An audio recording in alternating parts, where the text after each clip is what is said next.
हा जो गाळा आपण आणलेला आहे, ह्या गाळामध्ये पिकाच्या वाढीसाठी लागणारे आवश्यक घटक, त्यानंतर अनेक प्रकारचे नायट्रोजन ऑक्साईड्स निर्माण करणारे म्हणजे नायट्रोजन फिक्सिंग बॅक्टेरिया की जो पिकाच्या वाढीसाठी मदतीला लागतो, नैसर्गिक प्रकारचं खत म्हणून ह्या गाळाकडे आपण बघतो.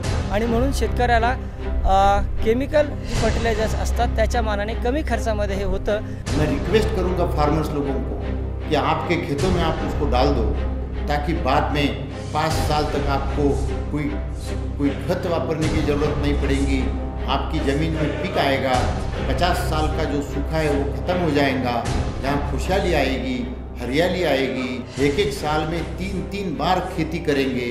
आणि आपल्या संघटनेमार्फत जे मोफत त्याचं भरून देणं चालू आहे, यामुळे आमचा निश्चितच फायदा होणार आहे. त्याच्यावर लाखो रुपयाचा फायदा होणार शेतकऱ्याला. तर साहेबांनी इथं 100 तळ्याचा गाळ काढायचं ठरवलं, कारण जेणेकरून काय होईल, उद्या दुष्काळ समजा अशी वेळ येऊ नये. कुछ जगह पर अगर 4 लाख 3 लाख रुपया एकड़ का खेती का अगर आज का दाम है, तो यही दाम एक ही पीक आने के बाद और ये गाड़ डालने के बाद 20 लाख रुपया एकड़ तक जाएगा.